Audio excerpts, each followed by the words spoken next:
Xiao Yan juga merasa terkejut di dalam hatinya saat merasakan perubahan yang tidak terduga ini. Namun, dia tidak berani terlalu sembrono saat ini. Dia hanya bisa dengan kuat menstabilkan pikirannya saat dia fokus pada perubahan di dalam tubuhnya. Sumsum inti jiwa yang jinak itu telah berubah menjadi aliran panas yang tersebar terpisah setelah memasuki tubuh Xiao Yan. Itu dengan cepat menguap dan gelombang demi gelombang asap hijau tua mulai melonjak dengan cepat ke atas. Asap menyelinap melalui tubuhnya dan mencapai titik di antara alisnya. Akhirnya, itu bercampur dengan kekuatan spiritual yang tersisa di sana. Mengikuti campuran asap dan kekuatan spiritualnya, Xiao Yan dengan cepat merasakan energi yang kuat dan menakutkan dengan cepat bergabung dengan jiwanya. Pada saat yang sama, kekuatan jiwanya mulai tampak seolah-olah telah mengkonsumsi tonik yang hebat karena tiba-tiba menguat pada tingkat yang menyebabkan Xiao Yan merasa terkejut. Dengan penguatan cepat dari kekuatan spiritualnya, rasa sakit yang membengkak di antara alis Xiao Yan menjadi lebih intens. Dia tidak berharap sumsum inti jiwa ini memiliki efek penguatan yang begitu kuat pada kekuatan spiritual seseorang. Xiao Yan tidak berdaya menghadapi rasa sakit yang membengkak di antara alisnya. Dia hanya bisa menyaksikan saat dia merasakan jiwanya tumbuh lebih kuat. Peningkatan jumlah asap berwarna hijau melonjak. Jiwa Xiao Yan terus menguat dengannya. Pada saat ini, Xiao Yan benar-benar merasakan apa itu migrain. Pelipis di kedua sisi kepalanya mulai berdenyut saat ini. Mereka seperti drum kecil yang terus berdetak. Ini akan meledak. Jiwanya telah menjadi sangat kuat sehingga secara bertahap melampaui ambang batas yang bisa ditanggung Xiao Yan. Oleh karena itu, Xiao Yan akhirnya tidak dapat bertahan lebih lama lagi. Ledakan dendang telinga yang intens dan menyakitkan tiba-tiba terpancar dari dalam pikirannya. Bang! Pikiran Xiao Yan meledak sampai dia pusing selama ledakan ini. Cahaya emas menutupi penglihatannya, dan pikirannya benar-benar kacau. Situasi aneh semacam ini berlanjut untuk jangka waktu yang cukup lama sebelum berangsur-angsur berubah menjadi lebih baik. Pada saat pikiran Xiao Yan telah pulih kesadarannya, rasa sakit yang hebat di dalam pikirannya sudah melemah. Dia samar-samar merasakan bahwa jiwanya tampak beberapa kali lebih kuat dari sebelumnya. Namun, dia masih bisa merasakan bahwa jiwanya belum maju ke yang disebut kondisi jiwa. Sumsum inti jiwa tidak lagi berpengaruh. Xiao Yan tanpa sadar terkejut saat merasakan ini. Tidak mungkin untuk sepenuhnya maju ke kondisi jiwa terlepas dari seberapa kuat kekuatan spiritual seseorang sendirian. Selama jiwa seseorang belum mencapai kondisi jiwa, seseorang tidak akan pernah bisa memperbaiki pil obat tingkat 8 asli. Tepat ketika Xiao Yan tertegun karena ini, dia tiba-tiba merasakan energi alam di sekitarnya terseret oleh sesuatu yang aneh. Sementara itu berfluktuasi, untaian arus yang sangat samar, yang Xiao Yan memiliki kesan mendalam, diam-diam merembes keluar dari ruang. Setelah itu, mereka menembak secara eksplosif ke daerah antara alis Xiao Yan dari segala arah. Pada saat ini, Xiao Yan akhirnya menemukan bahwa gaya tarik aneh dipancarkan dari antara alisnya. Ini memang berguna. Xiao Yan akhirnya menghela nafas lega saat melihat aliran ini. Dia telah menaruh semua harapannya pada transformasi jiwa ini. Hanya memperkuat beberapa kekuatan spiritual masih jauh dari bisa memuaskannya. Aura spiritual terus melonjak ke tempat di antara alis Xiao Yan. Akhirnya, itu menyatu dengan jiwa yang tertinggal di sana. Selama penggabungan ini, jiwa Xiao Yan tampak berendam dalam bak mandi spiritual yang hangat. Kekuatan spiritual hangat diam-diam bergabung ke dalam jiwanya dari segala arah. Perasaan nyaman semacam ini menyebabkan dia tanpa sadar mengerang. Menuangkan aura spiritual tingkat ini jelas tidak cukup untuk menyebabkan jiwa Xiao Yan maju ke negara jiwa. Oleh karena itu, setelah penyerapan semacam ini berlangsung selama hampir 1 jam, kekuatan aneh dari antara alis Xiao Yan tiba-tiba menjadi lebih intens.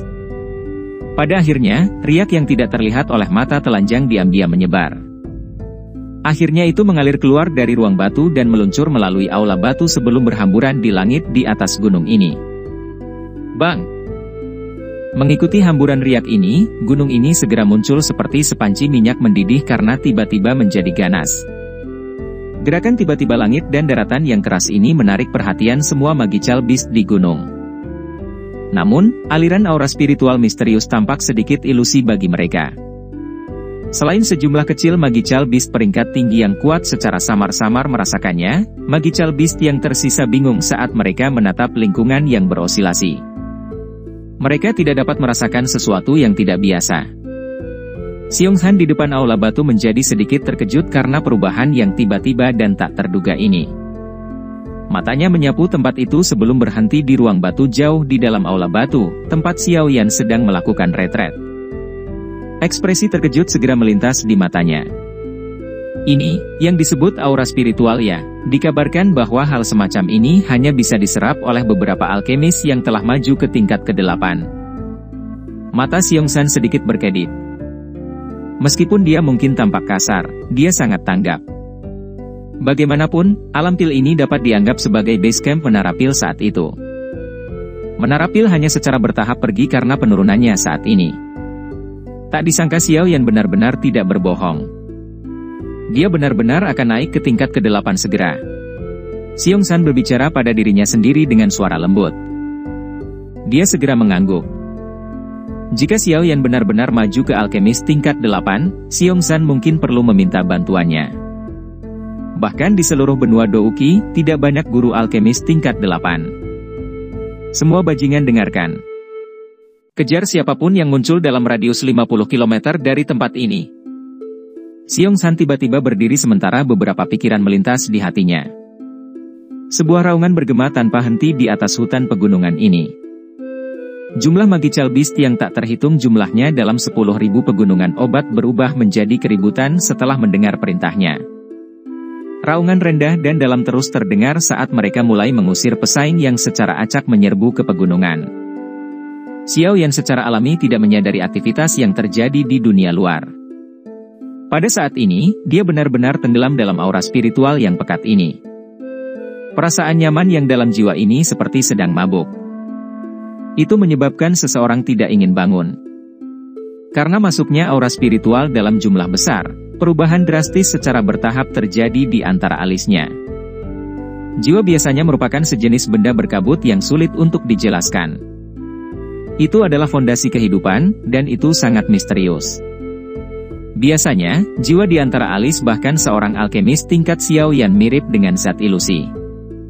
Namun, kekuatan spiritual mereka dapat digunakan untuk melakukan berbagai hal setelah meninggalkan tubuh mereka.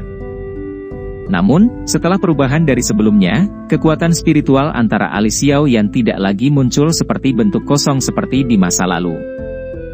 Sebaliknya, itu mulai melekat bersama. Kadang-kadang, sedikit denyut nadi seperti jantung seseorang akan terlihat. Mungkin itu karena aura spiritual, tapi jiwa di antara alisnya memiliki kekuatan hidup yang lebih besar jika dibandingkan dengan masa lalu. Karena aura spiritual yang sangat besar mengalir masuk, jiwa terus bergoyang, seperti ada sesuatu yang dibesarkan. Namun, untuk beberapa alasan yang tidak diketahui, Xiao Yan merasa bahwa pembiakan ini sepertinya kekurangan sesuatu. Xiao Yan berpikir sejenak, tapi dia tidak membuat kemajuan apapun dan akhirnya menyerah. Mengikuti riak tempat ini, sejumlah besar aura spiritual melonjak turun dari langit. Akhirnya, itu melonjak ke kamar batu kecil. Ruang batu yang kosong dan terpencil ini dipenuhi dengan kekuatan hidup yang melimpah begitu aura spiritual masuk. Ekspresi Xiao Yan di dalam ruang batu berangsur-angsur berubah menjadi jelek karena meningkatnya jumlah aura spiritual yang masuk. Dia telah menemukan bahwa terlepas dari jumlah pengumpulan aura spiritual, jiwa di antara alisnya akhirnya tetap dalam keadaan di mana ia terus bergoyang-goyang.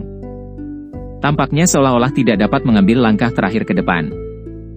Xiao Yan dengan erat mengernyitkan alisnya. Dia tahu bahwa jika dia tidak dapat mengambil langkah terakhir ini ke depan, dia tidak akan pernah bisa mencapai tingkat ke-8. Apa yang kurang? Pikiran terbang di dalam hati Xiao Yan saat dia merenungkan masalahnya. Pada saat ini, jiwanya tampak seperti kepompong yang membutuhkan arahan untuk mengambil langkah terakhir ke depan, menerobos kepompong dan berubah menjadi kupu-kupu, untuk menjadi sukses. Arah? Sebuah cahaya tiba-tiba muncul di benak Xiao Yan saat pikiran mengalir. Benar, tidak ada metode pelatihan spiritual untuk memberikan arahan. Xiao Yan menghela nafas lega di dalam hatinya setelah memahami hal ini. Namun, dia mulai cemberut lagi segera setelah itu. Metode pelatihan spiritual ini, dia tampaknya hanya memiliki rumus kata paling dasar. Rumus kata ini, "Aku ingin tahu apakah tidak apa-apa." Pikiran Xiao Yan sedikit tidak pasti. Namun, dia tidak memiliki metode lain saat ini. Dia dengan cepat memfokuskan pikirannya. Setelah itu, formula kata keluar dengan lembut dari mulutnya.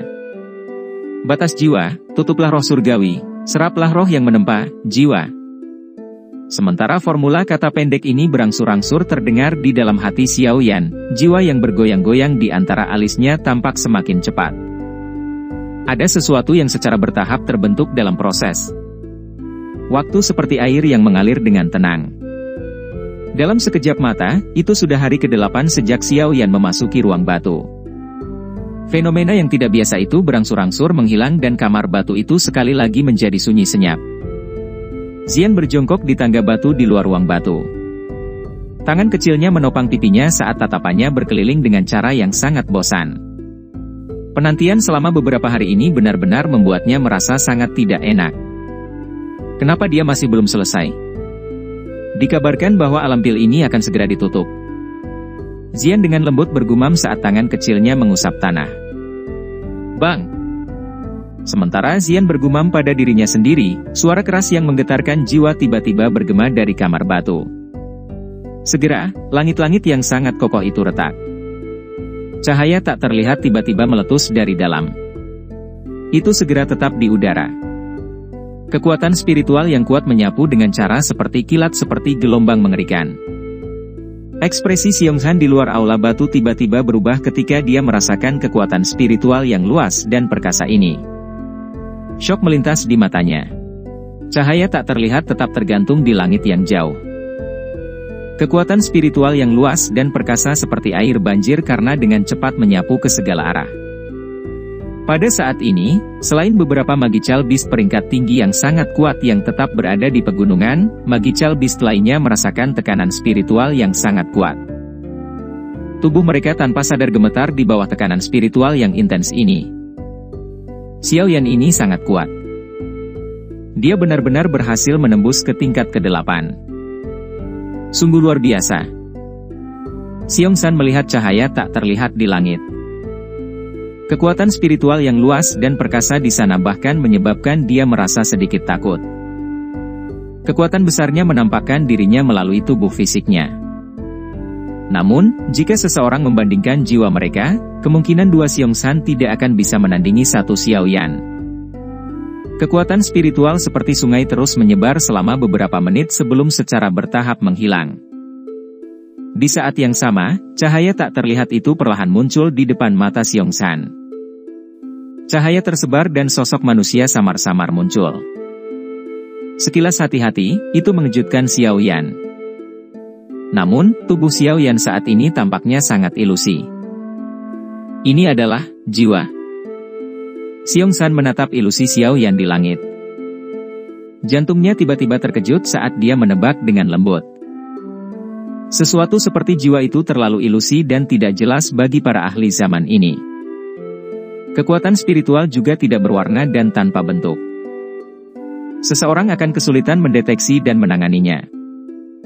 Sangat sedikit orang yang pernah melihat sesuatu yang mirip dengan jiwa berbentuk manusia. Bagaimanapun, membentuk jiwa ilusi menjadi bentuk manusia, yang tidak tersebar untuk waktu yang lama, adalah sesuatu yang bahkan beberapa elit Douzuns kesulitan mencapainya. Xiao Yan, di langit bergetar sesaat sebelum tiba-tiba menundukkan kepalanya. Dia melihat ke kamar batu di tanah. Ada sosok kurus yang perlahan melangkah di udara kosong, berjalan mendekat. Mata Xiao Yan menyapu sosok itu dan menemukan bahwa itu adalah tubuh fisik Xiao Yan. Sementara tubuh fisik berjalan di udara menuju jiwa, Xiao Yan, yang diaglomerasi oleh jiwa juga bergerak. Itu berjalan menuju tubuh yang sebenarnya. Tubuh spiritual akan menyusut sedikit setiap kali satu kaki mendarat. Pada saat tubuh spiritual telah tiba di depan tubuh aslinya, dia telah berubah menjadi sekelompok cahaya tak terlihat seukuran telapak tangan. Setelah itu, ia melayang, mendarat di dahi tubuh sebenarnya, dan menghilang. Ketika jiwa sekali lagi memasuki tempat di antara alis Xiaoyan, tubuhnya sedikit bergetar. Tekanan spiritual di langit juga menghilang saat ini. Tubuh Xiaoyan berdiri di langit beberapa saat. Matanya yang hitam pekat sekali lagi memulihkan kesadarannya. Dia menghirup napas dalam-dalam dan tiba-tiba mulai membentuk segel dengan tangannya. Setelah itu, kekuatan spiritual yang kuat menyebar dari antara alisnya dengan kecepatan seperti kilat. Akhirnya, itu diaglomerasi menjadi jejak tangan spiritual tak terlihat di mana tangan Xiaoyan berada. "Kakak Xiongsan, coba dan terima jejak tangan spiritualku." Teriakan rendah dan dalam keluar dari mulut Xiaoyan. Segera, matanya beralih ke Xiongsan di bawah dengan tiba-tiba saat dia tertawa. Sidik jari itu, dibentuk oleh tekanan spiritual yang besar dan kuat, berubah menjadi kilat yang melesat ke puncak gunung tempat Xiongsan berada. "Haha, bagus." Xiongsan tertawa terbahak-bahak saat mendengar tawa Xiaoyan. Dengan segera, tangannya yang besar seperti kipas terkepal. Kedua matanya menyipit saat dia menatap kekuatan besar yang tak terlihat yang melintas di langit. Bang! Sidik jari spiritual yang tak terlihat itu langsung tiba. Setelah itu bertabrakan dengan keras terhadap tinju seperti baja Xiongsan. Segera, suara rendah dan dalam yang teredam bergema di seluruh gunung. Keduanya bertabrakan, tetapi riak energi yang diharapkan tidak muncul. Saat Xiongsan melemparkan tinjunya ke depan, ekspresinya segera berubah. Kekuatan jejak tangan spiritual tidak terlalu kuat. Namun, ketika keduanya bertabrakan, dia bisa merasakan rasa sakit yang samar dan rasa pusing tiba-tiba keluar dari dalam kepalanya. Kakinya mundur 2 langkah sebelum menstabilkan tubuhnya. Apakah ini serangan spiritual? Ekspresi serius melonjak di wajah Xiongsan setelah dia menstabilkan tubuhnya. Meskipun dia tidak menggunakan semua kekuatannya sebelumnya, serangan aneh Xiaoyan bukanlah sesuatu yang bisa dia blokir hanya dengan mengandalkan kekuatan tubuh fisiknya karena tidak menyerang tubuh fisik seseorang tetapi jiwa seseorang. Meskipun tingkat serangan ini memiliki kesulitan besar yang menyebabkan kerusakan mematikan pada lawan, jika seseorang tiba-tiba menggunakan serangan seperti itu selama pertempuran, keadaan kebingungan sementara akan cukup untuk menyebabkan situasi pertempuran berubah. Dikabarkan bahwa alkemis dari zaman kuno adalah orang-orang yang bahkan beberapa ahli douki tidak berani menyinggung perasaannya secara acak. Serangan spiritual sulit untuk dideteksi dan dipertahankan. Namun, alkemis saat ini sepertinya telah kehilangan metode pelatihan semacam ini. Oleh karena itu, kebanyakan dari mereka harus mengandalkan kekuatan douki mereka saat bertarung dengan orang lain. Xiongsan mengungkapkan ekspresi pemikiran yang dalam. Dia adalah magical beast, jadi dia telah hidup cukup lama. Ketika alam pil masih berada di puncaknya saat itu, dia cukup beruntung untuk mengikuti seorang guru alkemis terkenal. Karenanya, dia memiliki pemahaman tertentu tentang hal-hal yang berhubungan dengan alkemis. "Haha, kakak laki-laki Xiongsan, kamu baik-baik saja." Xiaoyan di langit perlahan turun sementara Xiongsan tenggelam dalam pikirannya. Akhirnya, dia tersenyum pada Xiongsan dan bertanya. Xiongsan juga membuang pikiran di hatinya setelah mendengar suara Xiaoyan. Dia mengangkat kepalanya dan menatap Xiaoyan, hanya untuk tanpa sadar merasa sedikit terkejut. Dia tidak tahu apakah itu ilusi, tetapi dia merasakan Xiaoyan telah mendapatkan sikap tambahan yang sulit dideteksi ketika dia menatapnya. Perasaan semacam ini seolah-olah dia saat ini tidak menghadapi Xiaoyan tetapi jiwanya. Sepertinya itu adalah perubahan yang terjadi setelah maju ke alkemis tingkat 8. Xiongsan tidak menyelidiki terlalu dalam tentang hal ini. Dia tersenyum pada Xiaoyan dan berkata, serangan saudara Xiaoyan ini sangat kuat. Jika itu adalah seseorang dengan level yang lebih rendah, kemungkinan kesadarannya akan rusak di bawah serangan spiritual seperti itu.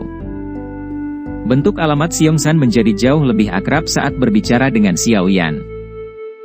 Meskipun dia adalah seorang ahli kelas Douzun, Xiaoyan saat ini telah maju ke ranah guru alkemis tingkat 8. Pasti akan ada hal-hal yang dia perlu minta dari pihak lain di masa depan. Xiaoyan tersenyum. Dia tidak menyaring sedikit perubahan pada Xiongsan. Dia tanpa sadar menghela nafas di dalam hatinya. Dunia yang kuat memang tempat di mana kekuatan dihormati. Kata-kata ini sangat cocok ketika digunakan oleh Xiongsan dengan karakternya yang terus terang. Kamu akhirnya keluar. Suara yang jelas tiba-tiba terdengar dari belakang Xiao Yan. Suara itu secara alami milik Xian, yang sudah menunggu sampai frustasi. Xiao Yan berbalik. Dia memandang Xian, menyeringai, dan bertanya, sudah berapa hari saya mengikuti retret ini? Hampir 8 hari, Xian memutar matanya saat dia menjawab. Jika Anda sedikit terlambat, AMPIL ini akan ditutup. Pada saat itu, Anda juga akan kehilangan kualifikasi untuk mengikuti kompetisi. 8 hari ya, kalau begitu, masih ada 1 hari lagi. Xiao Yan sedikit mengangguk. 8 hari yang melelahkan tidak melebihi harapannya.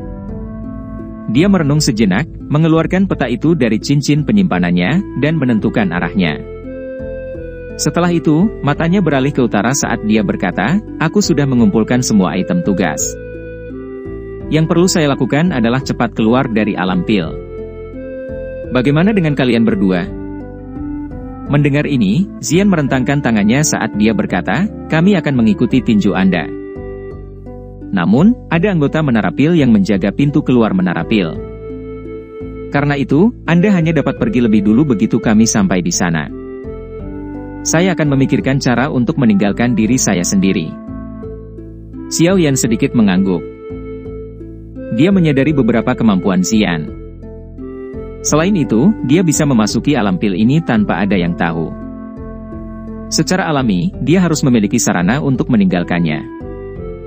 Kalau begitu, ayo pergi. Masih ada jarak sampai pintu keluar itu. Kami harus meningkatkan kecepatan kami untuk mencapainya sebelum ditutup. Iya. Nah, Anda harus mengurus ini dulu. Namun, Anda tidak boleh memonopolinya. Xian tiba-tiba membuka tangan kecilnya dan cincin penyimpanan hijau zamrud muncul.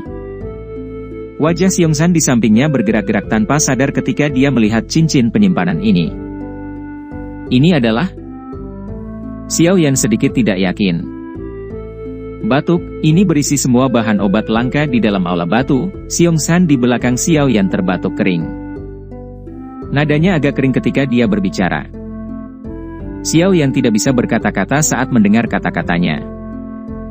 Dia menatap mata Xian yang mendesak dan tanpa sadar menggelengkan kepalanya dengan senyum pahit. Leluhur kecil ini memang berusaha menyita kekayaan orang lain. Xiao Yan menerima cincin penyimpanan secara sepintas.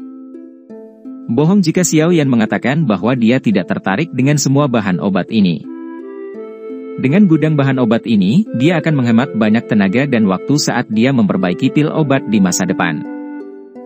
Lagi pula, beberapa bahan obat di dalamnya cukup sulit ditemukan di dunia luar. Apakah kakak laki-laki Xiongsan juga mengikuti?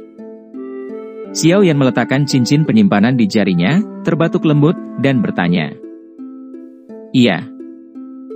Aku masih harus bergantung pada leluhur kecil ini jika aku ingin pergi. Selain itu, saya akan menjadi pengawal Anda pada saat yang sama.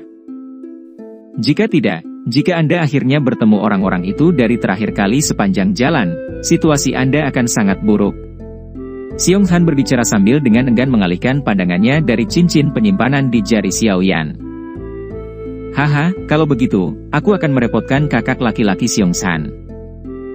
Xiao Yan tanpa sadar tersenyum saat mendengar ini. Dia menangkupkan tangannya ke Xiongsan dengan rasa terima kasih dan berkata, kalau begitu, ayo segera pergi. Terbang sendiri benar-benar terlalu merepotkan. Xiongsan tertawa. Mulutnya tiba-tiba mengeluarkan peluit.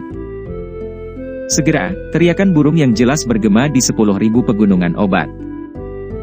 Sesaat kemudian, sosok yang sangat besar terbang ke pegunungan yang jauh dan berlama-lama di atas gunung. Ayo pergi. Binatang burung misterius ini sangat cepat. Selain itu, ini juga menghemat usaha kami. Xiongsan melambaikan tangannya pada Xiao Yan. Setelah itu, kakinya menginjak tanah dan dia bergegas. Dia terus mendarat di punggung luas binatang burung misterius. Xiao Yan dan Xian mengikuti dari dekat. menangis. Binatang burung misterius yang sangat besar mengeluarkan teriakan tajam. Segera, ia mengepakkan sayapnya yang besar. Itu membawa angin liar karena dengan cepat bergegas ke utara dari alam Til,